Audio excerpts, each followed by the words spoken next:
Place is significant, right? So this is a question that I depending on mood, may have said why, and may have said why the fuck, because you get stressed. Why is the Inquisitor here? Like you're in charge of an organization, you're the big boss man or boss woman or boss canary or boss canary lady. Exhaustive list. Why are you here? So we actually established some core gameplay tenets, some things only the Inquisitor can do, including dealing with these rifts that are opening up all around the world. And of course, these are a huge problem because they're spitting demons out. That's one reason you're there. There's bad guys, and they have. You're going up against a conspiracy. It's fairly entrenched. They've become more obvious. Your troops are uprooting stuff, finding out what's going on. That's a reason to be there. Sometimes there's just a huge opportunity to gain kind of prestige and power and earn the respect of people. Like maybe you want to go dragon hunting, right? That's a reason to be there. So we want to make sure they all had a reason, they all had kind of a purpose, and then a strong theme to back that up. So we kind of ran every level through. So why is Inquisitor here? What do I feel like I've accomplished when I'm done? And what are we doing? And then the third thing, of course, was to rediscover discovery? Yeah, let's call it that. So early mandates included things like, I want caves in this game no one tells me to go to. I want a dungeon I'm never given a quest about. I want to see something over there that intrigues me. And this is the thing Andrew's so good at, right? And then Dean goes, right. Is that they'll be like, well, that appears to be a giant hand in the middle of a desert. Maybe it's just a rock formation. I don't know. Dungeon, awesome. Yeah. Kick ass, right? And it's that kind of thing that brings real discovery. And the nice thing is, if we've done our job, and you'll tell us in 6 months, probably on a forum somewhere, what's going to happen is you'll have a chunk of game that is story heavy. Tons of heavy choices and consequential things you're doing and lots of characters you've met, maybe romance, all that stuff. And that's kind of your shared experience. But in the Explorer experiences, there's stuff you found that no one else did. Or at least no one in your social circle, right? I mean, the internet finds everything. Except for the Black Whirlwind Easter egg, apparently. So, that's cool. But that you're like, oh no, I went over and did this, and that we've given you a system by which you can feel like you can progress the game without always having to do everything everyone else did, which I think is something that makes the game more unique and more yours. So those were kind of our big goals: discovery, variety, and of course, purpose. Well, and actually moving on to Andrew and Dean, because I really had a chance to see the Exalted Plains last week. We took a really good look at that. And just the vast open areas were just so much more than I thought. I was like, wow, they are not messing around. So I want to talk to you guys a little bit about what your process is like when you're creating something that expansive. Like, how do you even start? Well, I mean, Mike touched on pretty much most of what we sort of start with is the idea about using your Inquisition, having opportunities to see them in action. You do make choices. You still make quite a few choices in the wildernesses where you go, where you set up your camps.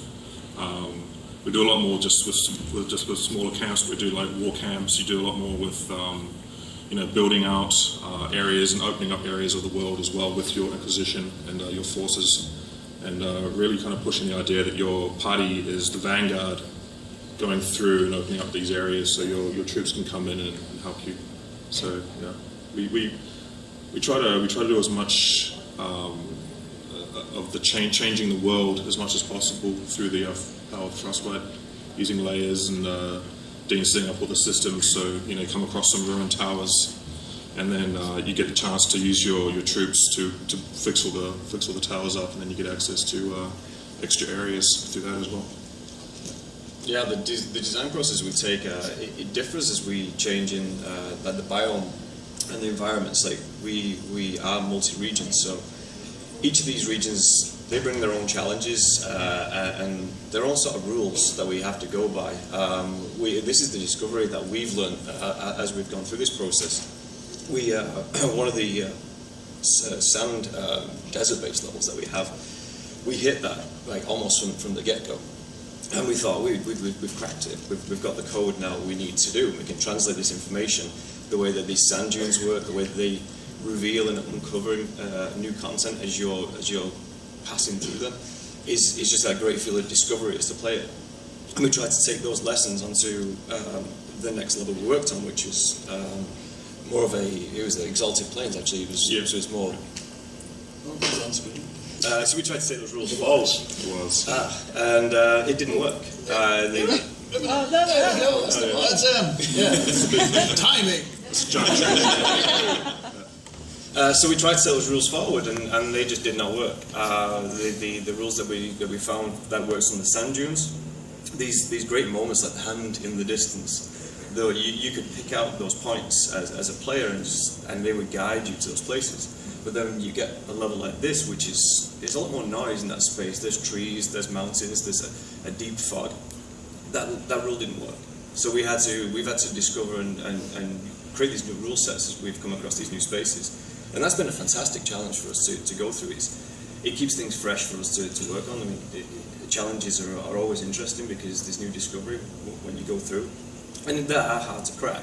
It's always nice to discover something that you can just repeat the process over and over again and produce more stuff. But I think ultimately that becomes stale for everyone, including the players. So I think that these challenges have been good because the variety that comes with this game feels so much fresh when you go to these different environments. Yeah, I think one thing with every level, they kind of have their own little theme, not even theme, but kind of gameplay mechanics with them, just the way the terrain works. One example was the rolling dunes and the desert ruins. And then we have another level which is on the coastline with like really steep hills. So the way you approach that space is quite different. Something like the desert ruins area. To help the player navigate the space, we learnt quite early on is that anything that was sort of man-made, people were drawn towards a lot more and expected things to be there. For the first sort of phase of that level, everything was sort of evenly spread out. There was sometimes when you go to these man-made spaces, there wasn't anything. Sometimes you'd find something behind a rock. And people kind of, they thought, well, why do I go to why do I go to these man-made spaces and there's nothing there? I always want something to be at least there. So that's something we sort of changed over time to make sure that you had at least a little bit of guidance on knowing that when you do achieve a goal of getting to a place that you do get rewarded every time.